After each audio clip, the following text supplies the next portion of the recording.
پڑھنا چاہتا ہوں، لیکن آپ کا دماغ صرف مائل کر رہا ہوں، اور آپ بعد میں جا کر اس آیت کریمہ پر غور کیجئے کہ جیسے ابھی میں نے حضرت عیسیٰ کی مثال دی، آج ہمارے یہاں مسلمانوں میں نبی صلی اللہ علیہ وسلم کا جو مقام مرتبہ ہے کسی اور کا نہیں ہے، یہ ہم سب جانتے ہیں، لیکن آپ کو سارے مقامات، خاتم النبیین، سید المرسلین، شفیع المذنبین یوم القیامہ، قیامت کے دن آپ شفیع سب کی گناہ گاروں موحدین کی سفارش کریں گے، اور کئی سفارشوں کو آپ کو اجازت ملے گی، آپ رحمت للعالمین ہیں، آپ خاتم النبیین ہیں، رسولوں کے سردار ہیں، ہاں، حوض کوثر پر آپ کو سب سے بڑا ایک اعزاز ملے گا، مقام میں سب کچھ ملے گا، لیکن اس کے باوجود آپ اللہ کے بندے ہیں، اللہ نہیں ہیں، اللہ کی خوبیاں آپ کے اندر نہیں ہیں۔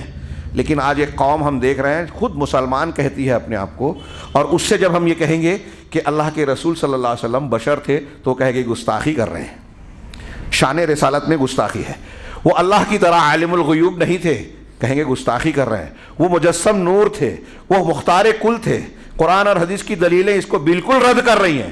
ابو طالب کو اللہ کے رسول صلی اللہ علیہ وسلم نے کتنی محنت کی، لیکن اللہ تعالیٰ نے قرآن اتارا کہ آپ جسے چاہیں، جس کو پسند کریں، ہدایت نہیں دے سکتے۔ آپ نے ان کے مرنے کے بعد دعا کرنی چاہیے، منع کر دیا گیا کہ مسلمان کے لیے اور نبی کے لیے جائز نہیں ہے کہ مشرکین کے لیے دعائیں مغفرت کرے، چاہے وہ قریبی رشتہ دار ہو۔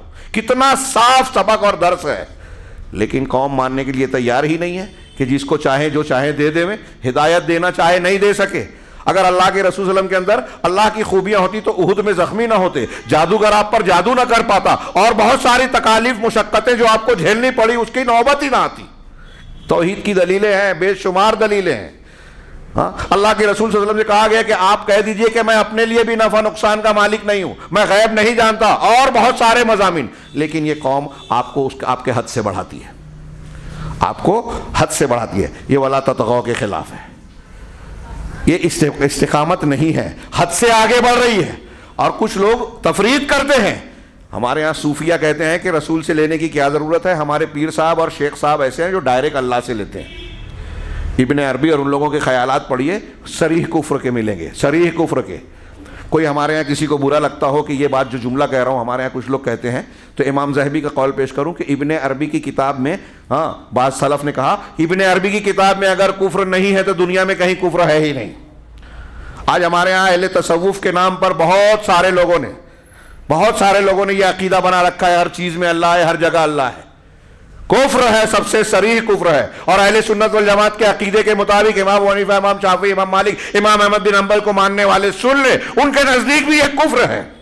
جو اللہ کو عرش پر مستوی نہ مان کر ہر جگہ بالذات مانتا ہے، کفر میں مبتلا ہے وہ صریح۔ یہ اس لیے صراحتاً بولنے کی ضرورت ہے کہ یہ چھوٹی موٹی بات نہیں ہے۔ ان الذین قالوا ربنا اللہ کہنے کے بعد کفر اور شرک استعمال کیا تو آپ نے اس کا رد کر دیا کہ میرا پروردگار، میرا معبود اللہ ہے۔ لا الہ الا اللہ کو آپ نے توڑ دیا۔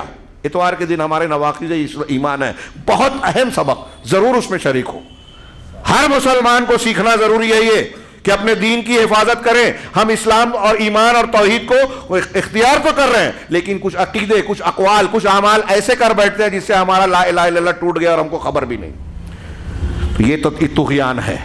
یہ میں نے ایک رسول اللہ صلی اللہ علیہ وسلم کی مثال دی، کوئی آپ کے شان کو بڑھا رہا ہے، کوئی آپ کو گھٹا رہا ہے، کوئی رسول کو رسول ماننے کا ایک طرف اعتراف بھی کرتا ہے، آپ سے محبت کا دعویٰ بھی کرتا ہے، لیکن رسول کی سنت اور حدیث آ جانے کے بعد کہتے ہیں کہ ہمارے امام صاحب، ہمارے پیر صاحب، ہمارے باپ دادا یہ کہتے ہیں لہٰذا ہم یہ مانیں گے۔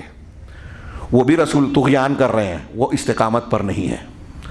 تقلید کے نام پر، پیری مریدی کے نام پر، بزرگ پرستی کے نام پر، رسم پرستی کے نام پر اگر کوئی قرآن و حدیث کو جان کر اس کی خلاف ورزی کر رہا ہے، استقامت سے ہٹ گیا۔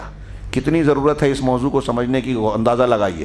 یہ میں نے صرف رسول کی شخصیت کے بارے میں کہا، اولیاء و صالحین کی شخصیت کے معاملے میں بھی ایسا ہی ہے، کوئی انہیں بڑھا دیتا ہے، کوئی گھٹا دیتا ہے۔ دیگر انبیاء کے بارے میں، تہواروں کے بارے میں، عبادات کے معاملے میں، فضائل کے معاملے میں، مسائل کے معاملے میں اگر آپ کسی مسئلے میں تشدد اختیار کر رہے ہیں، کسی کو اس کا حق سے زیادہ دے رہے ہیں، کسی کا حق مار رہے ہیں، عبادت، ریاضت اور دعوت کے نام پہ گھر سے نکل گئے، میاں بیوی اور بچوں کے حق کو آپ نے فراموش کر دیا، آپ نے دین میں استقامت اختیار نہیں کی، آپ اعتدال پر نہیں ہیں۔